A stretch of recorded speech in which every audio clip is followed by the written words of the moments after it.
Okay, we are back now in finishing up Luke, I believe it's 21. If you remember, just a quick review, Jesus has been prophesying about the coming destruction of the temple in 70 AD. And it begins with that part of what we know he's talking about that. It begins with where they see the temple and he speak of it and he tells them it will come, it will be destroyed, and then he gives them they ask him about the signs, and he gives them all the signs that will happen before that takes place. And if you remember, what we'll be taking on today is, as he concludes it, he will tell them, this generation will not pass away until this has happened.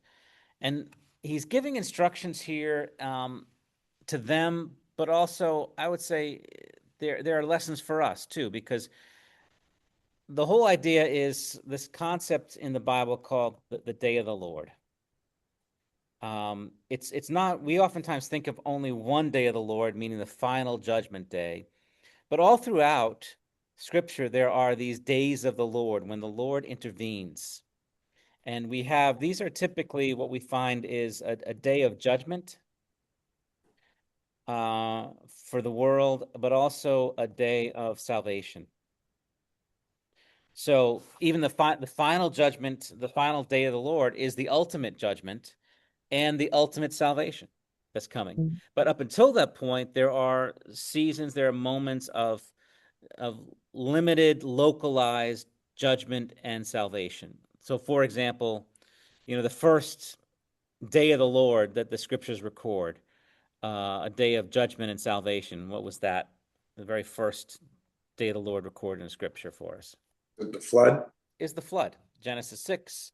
It's a day of absolute destruction for the world, but also salvation for Noah and his family. They are preserved in this. And from that day comes a new day, a turning of the page where we start a new chapter in redemption history. Another day of the Lord, very localized, is, of course, Sodom and Gomorrah, a day of judgment for Sodom, absolute destruction for the city, but also one of deliverance for Lot and his daughters. Same thing with Egypt and the Exodus. Same things with the Assyrian conquest of Israel and the Babylonian conquest of the Jews in Jerusalem. And so again and again, so this is coming upon them. This 70 A.D. Day of the Lord will surpass so much of the days that they've seen before. It will be far fiercer than what they experienced under Nebuchadnezzar. The destruction will be more thorough and complete. The temple will never be rebuilt. It will be an end of the Jewish age of that Old Testament, bringing in a new covenant.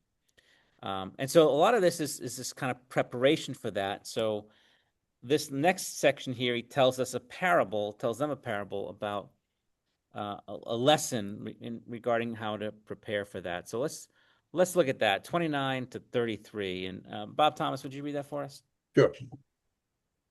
And he told them a parable. Look at the fig tree and all the trees. As soon as they come out in leaf, you see for yourselves and know that the summer is already near. So also, when you see these things taking place, you know the kingdom of God is near. Truly, I say to you, this generation will not pass away until all has taken place. Heaven and earth will pass away, but my words will not pass away. Okay. All right, so he says to them, after he gives them all the signs, he says, now, here's your lesson. Look at the fig tree and look at all the trees for that matter. What's the lesson there, looking at these trees? The coming of the leaves is letting you know that summer is at hand. Yeah. That he's at hand. Yeah. When you see the leaves, you know that summer He's near. is near. That's absolutely true. I mean, especially here in New England, we feel that. It's like it's like it's just, even if you don't know what time it is, even if you don't have a calendar in the month, when you see the leaves budding, you know, okay, Spring is here, summer is near. That's the lesson.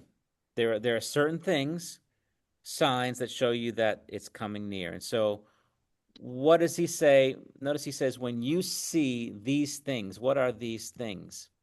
First, when you, that is the disciples, see these things, what are these things? The things that he's told them about, Yeah, such as, being surrounded by the armies. Jerusalem surrounded by armies. When you see just the wars and the rumors of wars, Mm. when you see the famines, I think he mentions those, right? Earthquakes, And the signs in the sun, the moon, and the stars. pestilences, the heavenly signs. These are the things when you start seeing these things coming at you, and that's the whole thing with the leaves. It's like it's not just one little leaf popping up; it's just leaves everywhere. So even if you don't catch all the signs, you can see many of them coming up. And so when you start seeing these things, you know that it's the kingdom of God is near. That this next phase is arriving here. And so You you know, on need to, that, a yeah. note on that, my maple tree out front is changing colors already. Is it? Yeah. Oh But no, I think it's no. lacking water more Oh, than anything else. get I out there, think water it's that tree. stressed. Don't let it do that. Yeah. I'm looking at my flowers and I see this bright red leaf and I'm like, go back. You Yeah, just get back we're up not there. ready for fall yet. I am not ready for fall. Neither am I. So, all right. So, and then he tells them, in other words, when he says, "Truly I say to you, this generation will not pass away until all has taken place." Um, uh, really, what he's saying there is, you will see this. This generation, in this generation, he's not going to tell them when. It's just before that generation passed away. Within the next 40 years or so, these things will happen. You will see these things take place. And again, if you read this chapter as referencing primarily the destruction of the temple, it absolutely came true, as he said it. If you read it as primarily talking about the second coming of Christ when he judges the whole world, which is, then we say, well, that hasn't happened. And that's where some of the skeptics say, well, Jesus was a false prophet because it didn't happen. That didn't happen in his time, in that first century. He didn't come for them as they were expecting. For them, their expectation was that the destruction of the temple was probably right there with the end of the world. So Yeah. they didn't. But again, I think we talked about sort of the mountain rage. Did I talk about that? Prophecy. So if you think of prophecies in the Bible as like looking at a mountain range in the distance, and you see the peaks there, but you're so far away, you don't. They all look like they're the same distance from you. Mm. You know, they're all kind of like there, they intertwine like that, and it looks really close. But the reality is, some mountains are here and some are way back here, and that they're so big they look like they're the same mountain range, but they're not. So from their perspective, it all looks the same. It all looks the destruction coming upon Jerusalem, the coming of the Lord in returning to judge the living and the dead. All looks kind of bunched up, not realizing there is a big separation between the two. But this moment will happen in their lifetime. And then he kind of references after that, he points to the ultimate judgment, the ultimate day of the Lord, which is verse 33. Heaven and earth will pass away, but my words will Yeah. not pass away. Yeah. So this points to the ultimate day when, as we're told, um, heaven and earth will pass away. What does that mean? Heaven and earth will pass away. The new earth and the new Jerusalem are coming. Yeah, this old heaven, this old earth, um, the old, cursed heaven and earth, creation will pass, will be replaced. I see in this passage a very significant warning. In the Old Testament, it reminds in the Old Testament it reminds the people that God was over the flood. Mm-hmm. This was no accident. The flood, that it was the judgment of God. Yeah. And the scriptures remind us that God was over this whole thing. Mm-hmm. Now you look at this passage, and it reminds us here that the kingdom of God is near. Well, these people believe in the omniscience of God, so they don't have to be given a speech on that God is always present. But no, in a certain significant way, the kingdom of God is over what's happening here. Yeah. Yes, that's great. And that's the really the thing is, this calamities that are coming are not just, random earthquakes, or that this is the wrath of the Romans. This is God's kingdom coming now, and he is bringing judgment upon those who have been harming his people. He has been bringing salvation to his own people. He will deliver them, again, by giving them these signs and giving them specific instructions. He's giving them clear direction of how they will escape, like Lot, bringing them out of Sodom as he brings his wrath upon them, the coming of the kingdom.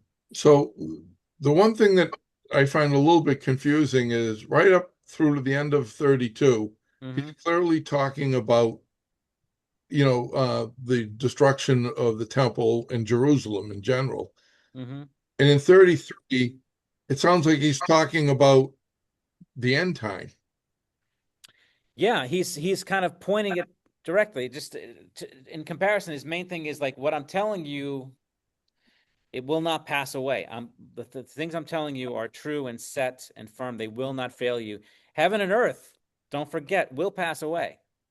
Not necessarily that heaven and earth will pass away now in your generation, but that it will pass away at some point. So it's like all the signs are going to happen in this generation. The destruction of the temple, all leading up to that, are going to happen just as I told you they will.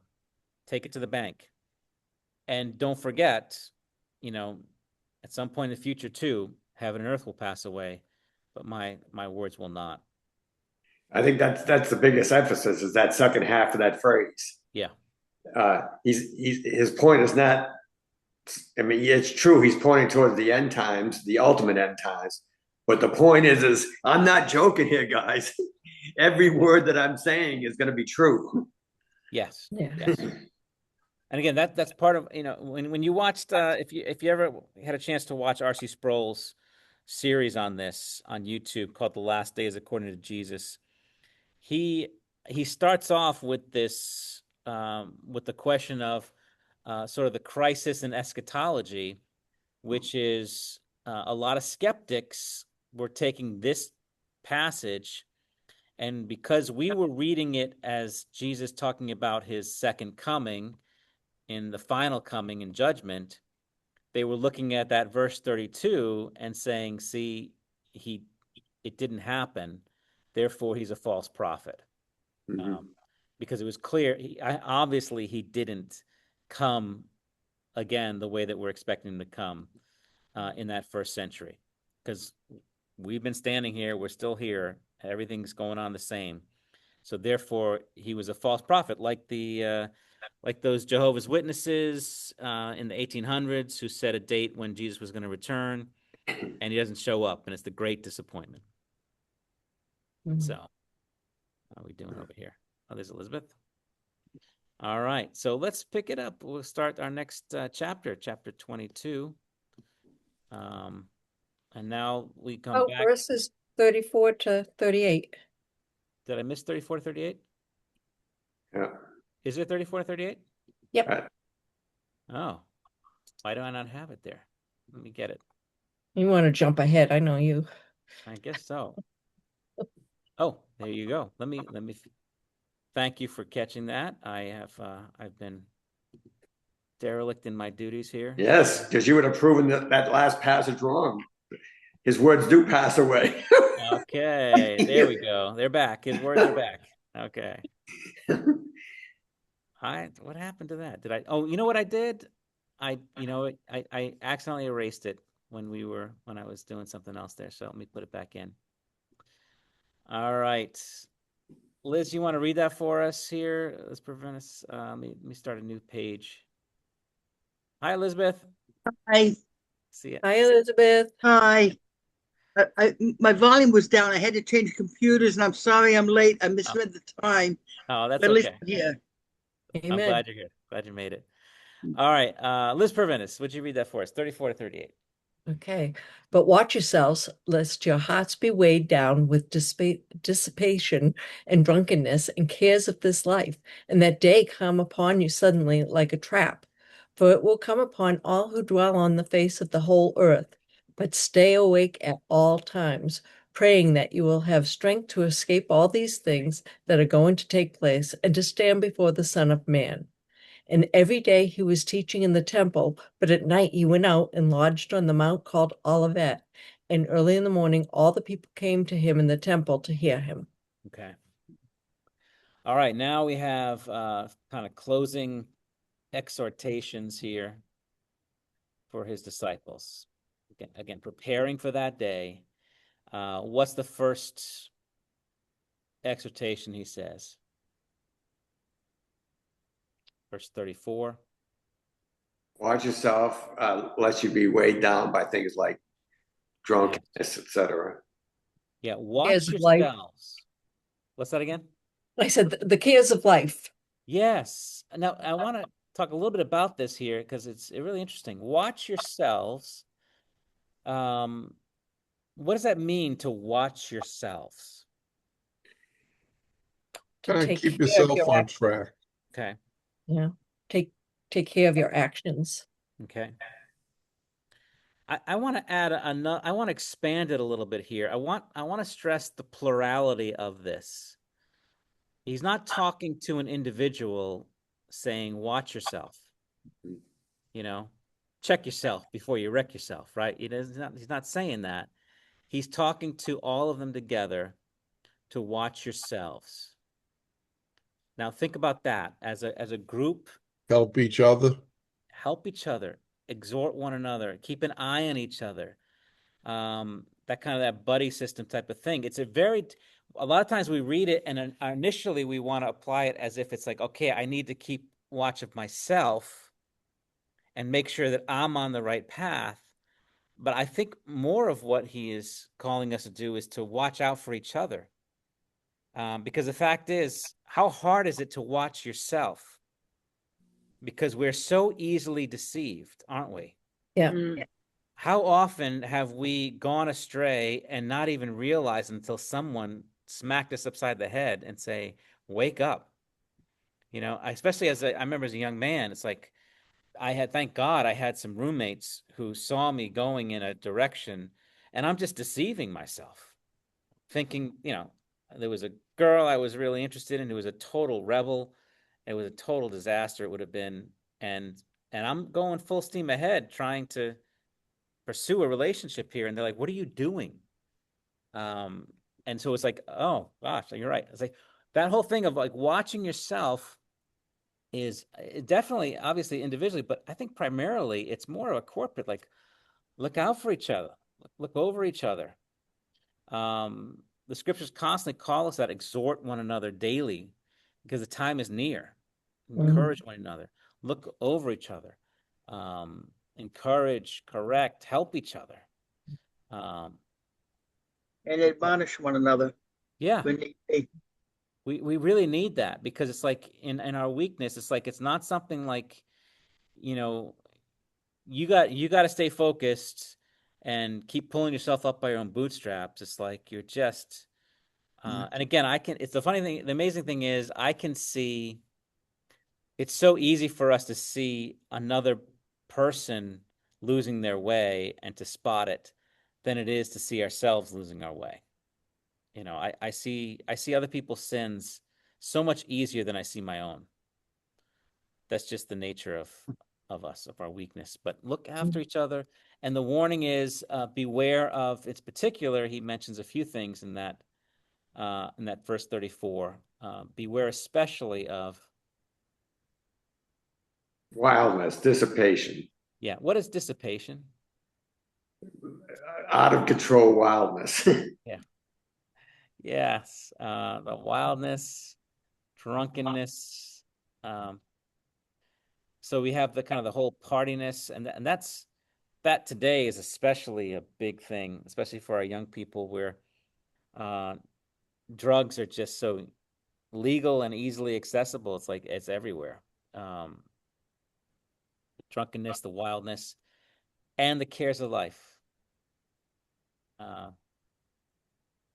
Interesting. Peter says they're so surprised that you don't run with them into a flood of dissipation, he says. yeah. I want to see if I can get a full definition of dissipation. Dissipation meaning the process of scattering away, wasting resources, or losing energy. Dissipation. Yeah. Describes physical fading, wasting money, or living a wild lifestyle. Yes. I like that. Wasting. Kind of like wasting your life here. Wasting away in Margaritaville. There you go. All right. Sorry. Which is Been there. It's not all it's cracked up to be. yeah. No. So, all right. Cares this life and the day, and beware. And because you're so in that kind of wildness, the drunkenness, the cares of life, the wasting of life. It's just this. You're completely distracted. Your decision making becomes so distorted when you're in that state that you can't make good decisions. Yeah. Yeah. And our government doesn't help any when they legalize certain drugs, like marijuana's legal now. Oh, I know. I know. mean, And that doesn't help the at all. biggest businesses in our area are these marijuana factories that are shops. coming up everywhere. And they got and they're promoting it unashamedly of like, Oh, yeah. it's as a truly what it is. It's an escape.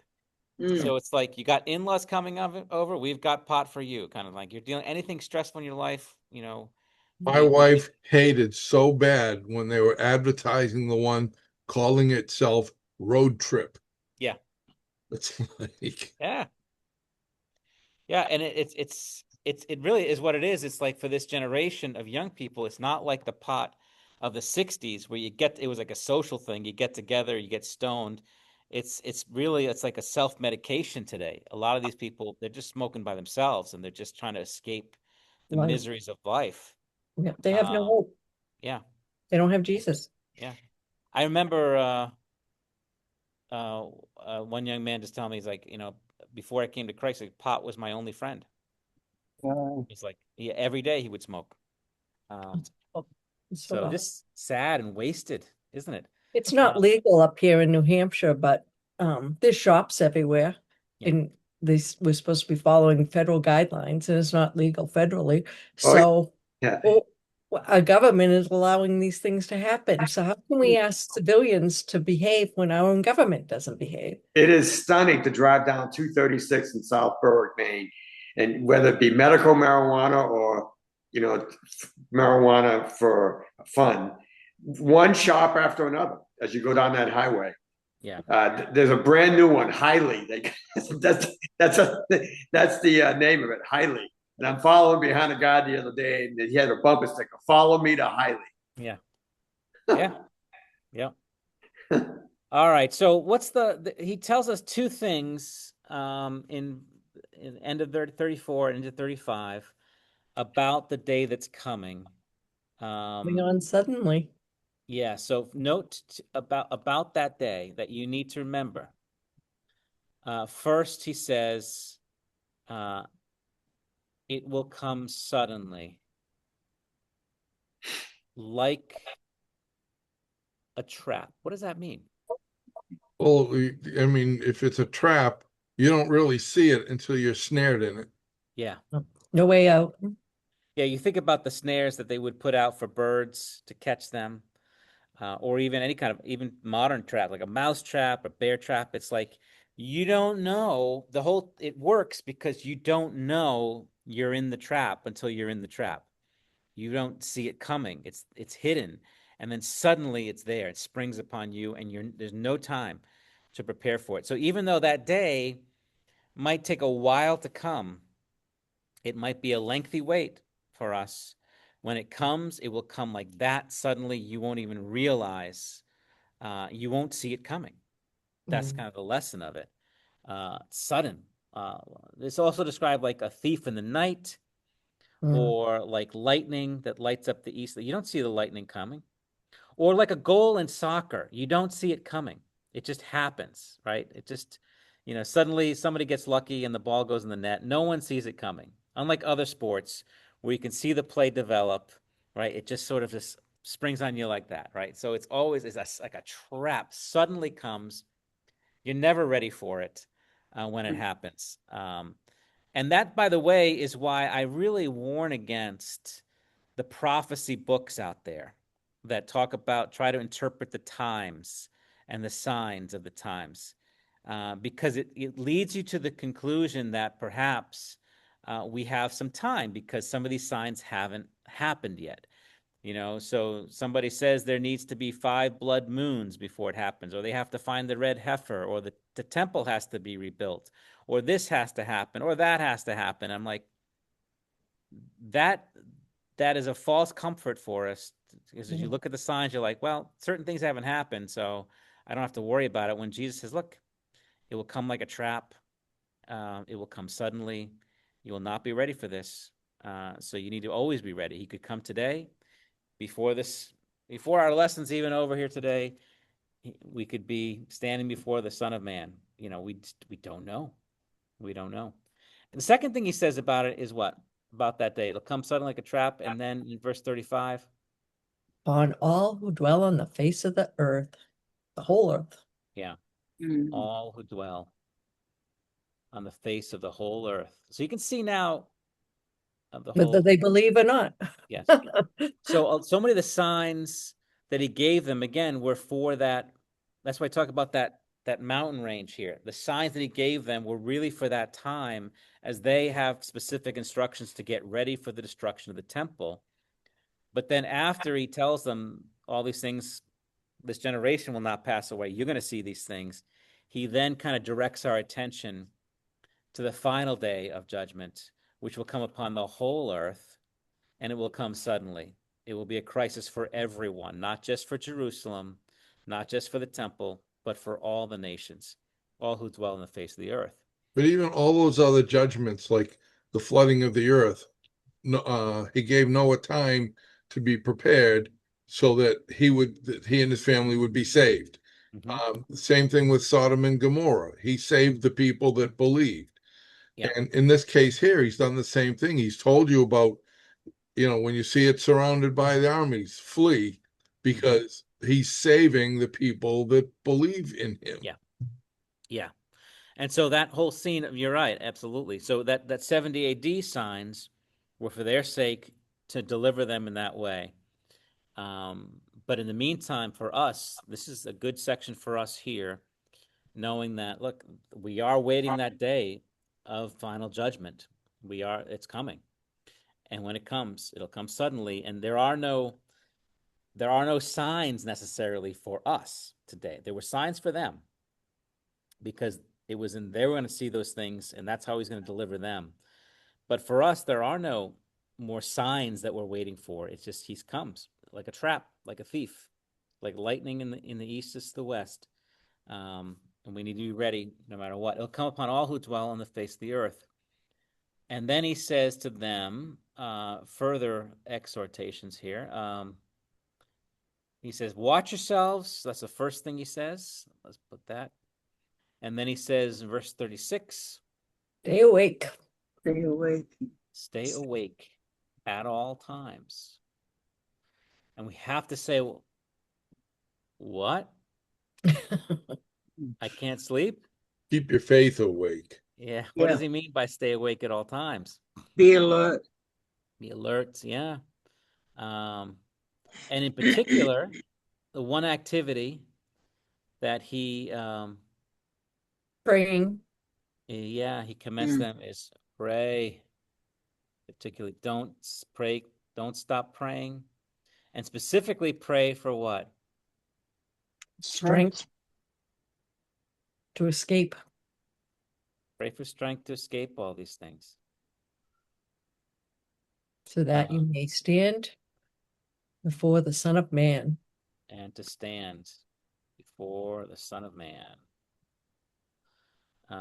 So on that day, when he comes with all his glory, remember he tells them in other parts of Luke, he says, if anyone is ashamed of me, I'll be ashamed of him when the Son of Man comes in all his glory with his holy angels. And so there's this day he's going to be coming. Right now it's like we are followers of Christ, the crucified Christ. We share in his sufferings right now. We have to endure his sufferings and the hatred of the world, and we have to endure the persecutions and all the troubles that come with being a Christian. There is no advantage to being a Christian in this world for this time. There just isn't. It's like, we're the ones who get canceled. We're the ones who get slandered. We're the ones who are killed. You talk to Rob, you sent me a thing about the Nigerian pastor there. Incredible. Yeah. Absolutely incredible. You had just mentioned that, and I saw that article on the web. I didn't have a chance to read that article. You want to recount what that was? What? Well, there's a Christian pastor there, and there's 3 different Islamic terrorist groups in Nigeria. Boko Haram, and another one they're up north, and then down south is this other one that attacked and killed most of his family, all his relatives, and they're out after him, obviously. Yeah. But they diced him up. It's just horrific. I wish we could stop them militarily, because I think that's the only thing that the Nigerian government can't seem to do it. No.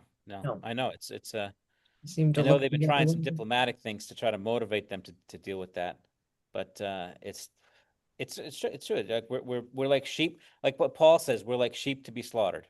What we are. We are sheep to be slaughtered, and that's how it is. I mean, we live in a country where we've been able to have some freedoms and to enjoy it. But even in New England, it's like, in other parts of the country, they're much more favorable to Christians. But here, it's like it's still we're like, how often are we slandered? Anytime we try to do anything that's good and trying to follow we're slandered. We're given trouble. There's no advantage of that. So we need strength to deal with all these things. So we share in his suffering, so that when he comes in his glory, we will share in his glory too. So if you don't share in his sufferings now, you won't share in his glory now. So we need strength to share in his sufferings. We need strength so that we can stand before him when he comes. That's why we need each other. Yeah. That's why we need the church. Yeah. Why we got to watch each other, watch ourselves, help each other, stay awake at all times. Even then, talking to a group, you're like, it's almost like you're telling the army, you're telling a group to stand watch. They don't have one guy standing watch the whole time. It's like they have shifts. They take shifts, and they help each other. Together, we're taking shifts. We're staying watch. We're keeping watchful, praying at all times. So, it's important. It's important that we remember that we're hated first and foremost, like you've mentioned before, because people hate Christ. Yeah. That's it's not, there's no, I mean, true, we're not to be arrogant and all that kind of stuff. So we need to check ourselves for that. But this notion that there's something in us in general that is causing, no, the problem is Christ. Yes. For people. Yeah. Yeah. And I have to say, I really want to stress this. So I can't stress it enough. I'm just like, to see these exhortations as a corporate command, not an individual command to one person. You need to get your act together and be diligent in praying. It's like to all of us together. We're all in this together. Help each other, stay awake, watch each other, pray for each other, continue in this way. We're in this together, and that's how you survive it. That's how you stand firm, not by isolating ourselves, sheltering up, gathering guns, whatever it is. It's like, no, we stick together, and it's going to be so important. to do that. All right. 37 and 38, then we kind of start to transition now into the next scene here. And I'm going to do this. I'm going to take 37 and 38. I'm going to give it its own little box here. Okay. So now it's like this is our transition. Let's read that one more time. Bob Fowler, you want to read that for us? 37, 38? And every day he was teaching in the temple, but at night he went out and lodged on the mount called Olivet. And early in the morning, all the people came to him in the temple to hear him. Okay. So now he is, we've already had the Last Supper. We haven't had the Last Supper yet, but we've had the triumphal entry already. So this is now the last week. So since Sunday, he's been in Jerusalem. So when he talks about every day, we're talking Sunday, Monday, Tuesday, Wednesday, and Thursday now. So we have these days here. So every day, really, it's since Palm Sunday. So we're dealing with he is in the temple. So it's Sunday, Monday, Tuesday, and Wednesday so far, and Thursday. So we'll take it from there. So this is Sunday, really through Maundy, Thursday, what we're looking at. And what's he doing every day? Teaching. Teaching in the temple. And then every night, where is he? Sleeping. Mount of Olivet. Yeah. He lodges on the Mount of Olives. So anybody here been to Israel or been to the? I've been to Israel. You've been up to the Mount of Olives, right? Yes. Okay. Yes. Do you remember what that was like for you to be up there? Well, yes, it's I just lost you. Hang on a second. It's it was actually overlooking part of Jerusalem, but it was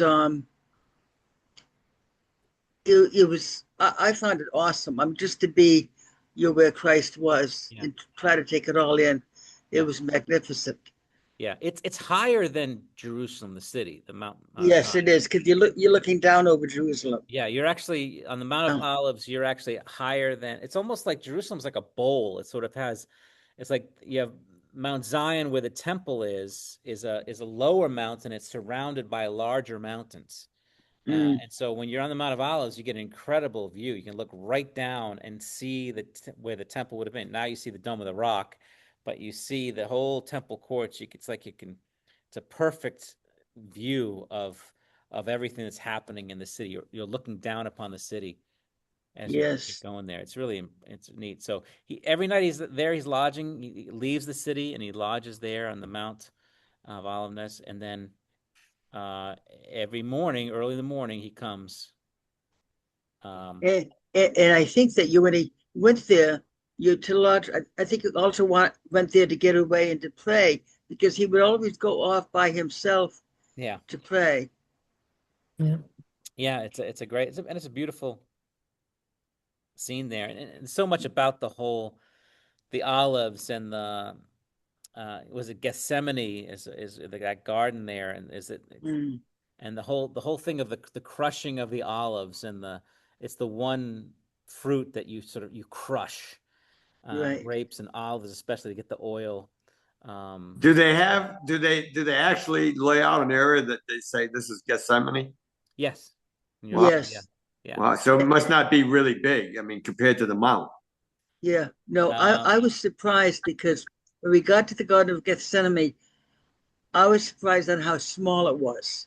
Yeah. But of course, that was, by today's standards, maybe in the time of Christ, it was much larger.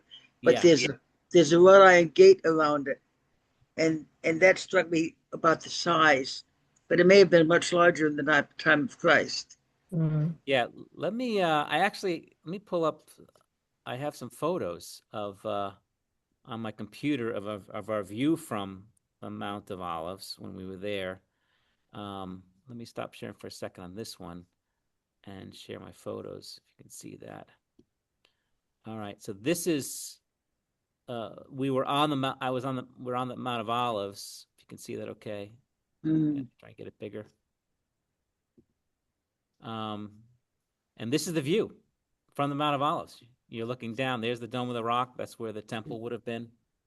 And you also can see on the bottom here, all this here at the bottom. Mm. You're looking down. These are all graves. Yeah. And because the belief was that the Messiah, the Lord, would come Return. to the Mount of Olives, and these are people who wanted front row seats to his return. And Right. so they, in the resurrection, they'll be the first to rise according to their tradition. So they got themselves buried there. Let me see if I got some more pictures here of that. So these are all tombs. Man, These are all graves wow. on the mount. It was really stunning. A little closer picture. I don't know what these mean, but they would put rocks on the graves, and I can't remember Well, what that meant. well, what it means is, at least this is what I was told, is that when you visit a grave, you put a rock indicating somebody's been there. Oh, Yeah. okay. Yeah, that's So very when you common. visited, you put a rock on the tomb. So these are all. You can Yeah. see who the popular people were. This guy was pretty popular. Yeah. This guy was a Family loser. He there. had no friends. This guy. Yeah. He had money. Do you have one of Gethsemane? I'm trying to find that. Here's another. These are what do they call these? The Sarcophagus? sarcophagi. Is that? I think they were more bigger, but that's what. Oh, these held the bones. The Yeah. sarcophagus was the flesh eater. You'd put the body in that, and and they would leave it there to rot until you just had bones left over, and then you take the bones and you put them in a box. This, I think, is the Garden of Gethsemane, Wow. if I'm not mistaken. Further view, so that's from that valley. Yeah, this is the Garden of Gethsemane here. I don't remember What's what that little thing do? I don't remember. It means something, but I don't remember what it was. And this was. You know what I do when I travel? I go in and I edit the information on Yeah. my photos because I know I won't remember. Yeah, so this is the church. So here is actually, they built a chapel there. And I think this is probably where this plot is where they say that he prayed. So they Wow. built a chapel over it. That's what they often did. They would, anything significant, they would build a chapel or a church on top of it. So, yeah. Anyway, all right, that's another picture. That's actually Pretty. whatchamacallit? Oh, it's a. Why can't I think of the name of that place? In Greece. Yeah, that was. I'll never forget the scene in The Passion of the Christ when he gets up from praying and the serpent shows up and he crunches it. Yeah. What a great scene. What a symbolically great scene. It really was, huh? That was great. that was a phenomenal movie in so many ways, but that the artistic thought put into that was just brilliant. I mean, it was a violent stomping. Yeah.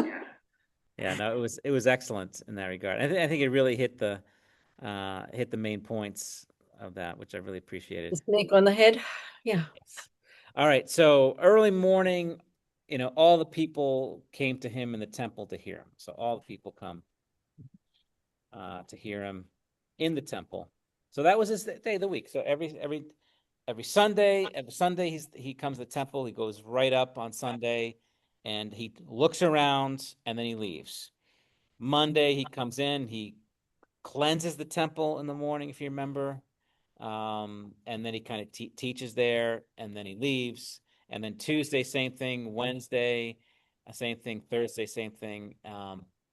And they each day of that week, he comes in the morning early, teaching in the temple, and the evening he would leave and go back to the Mount of Olives, kind of hiding out. Can you imagine what his prayers must have been like? Looking out over Jerusalem, knowing what's coming at the end of the week. Yeah. He must have cried out for them to just wake up. It is it's an intense scene, and how do you you knowing what you need to do, but then knowing what you need to do and what it all means, but then actually having to do it and experience all the wrath, all the humiliation, all the pain and suffering. Yeah. You can understand. I mean, that's why I love the story, because it's like he's not Superman, Right. who is impervious to pain and suffering, who can stop bullets in the air. It's like he's a man, truly a man, enduring the greatest sorrow and grief for us. It's pretty intense. All right, let's maybe just take the next couple verses and we'll okay. So Elizabeth, would you read that for us? Verses 1 and 2. We'll kind of get started there. Now the feast of unleavened bread drew near, which is called the Passover, and the chief priest and the scribes were seeking how to put him to death, for they feared the people. Okay. So now he tells us the Feast of Unleavened Bread is coming near, which is the Passover. What is... Just a thought real quick there. The Feast of Unleavened Bread was 7 days long, and it abuts the Passover. And over time, it became known as the 8 days of Passover. That they would kind of merge the two feasts. And so it doesn't surprise me that it says which is called the Passover. Yeah. Officially they were two separate things, but they abut each other. Yeah. So was it the Passover and then the unleavened bread? I got to take out my chart, but I believe it's the 7 days of unleavened bread and then the Passover. Yeah. It's saying it's near, so figure it's coming up. Yeah, the whole idea of unleavened bread was you sweep sin, so to speak, leaven out of your house. Yep. Yeah. Getting ready for Passover. Yeah, you have to remove all the things. Now also too, don't get too much into the timing of it here. Right. In that he changes scenes on us now, and his focus turns away from Christ and his disciples, and now it goes to the other side. It goes to the chief priests and Pharisees. So really, it's interesting. It's kind of like as they're drawing near to the Passover, the chief priests are beginning to now seek to put him to death. And it is interesting because the whole thing of, you mentioned that, Rob, that custom of getting rid of all the yeast, getting rid of all the leaven in the household is an important part of preparation. And that's kind of what the chief priests are thinking of Christ, that he is sort of yeast that needs to be removed from this household. We need to get rid of him. Right. And so the whole thing, so you have this tension of he's Jesus is sort of the yeast that needs to be removed, and he is the lamb, the Passover lamb that needs to be killed. You can even see just the whole setting of the feast. And so we see that the chief priests, and again, the chief priests and scribes. Tell me about these guys.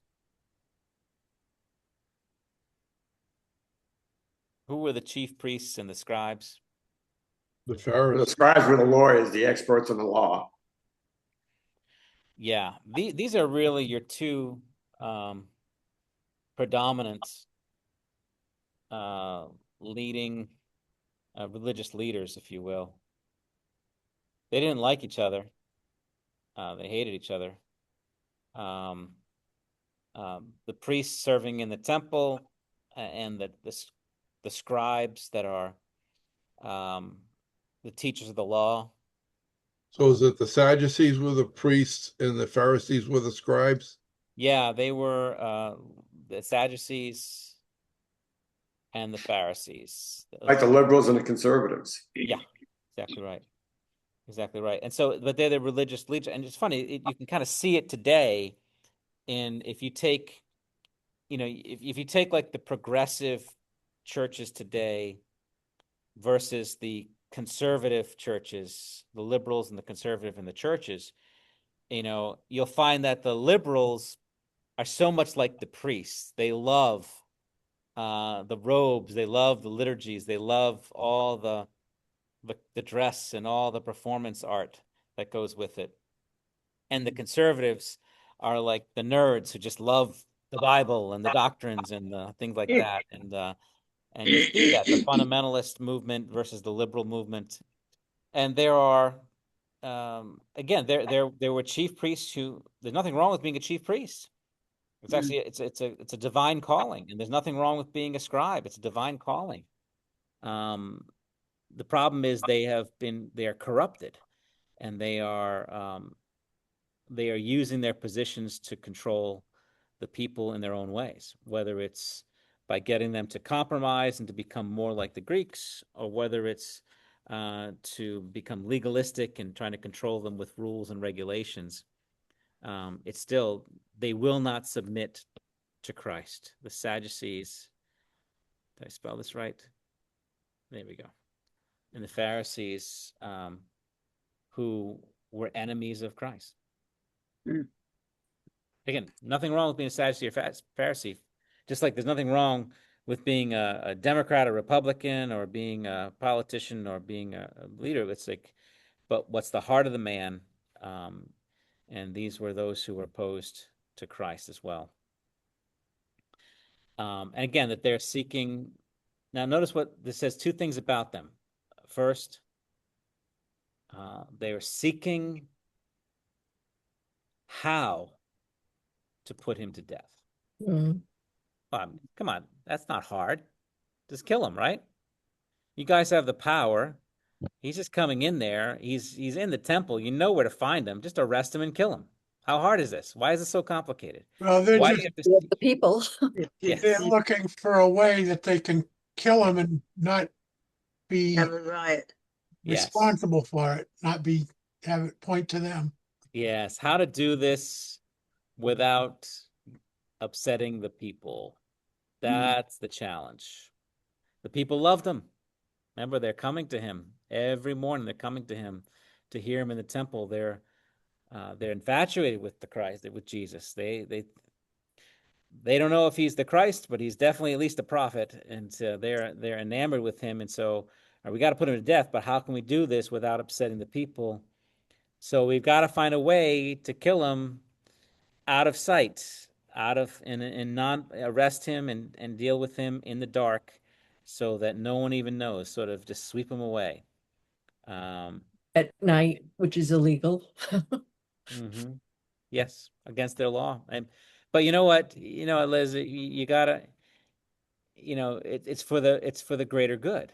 So I mean, yes, we'll be breaking the laws, but we're doing everybody a favor. So yes, we're cheating, we're scheming, and so forth like that. But it's really, we only have the best of intentions here. We want to save the country. We want to protect the people from a riot here. So what's remarkable is that the people recognize him as the Christ.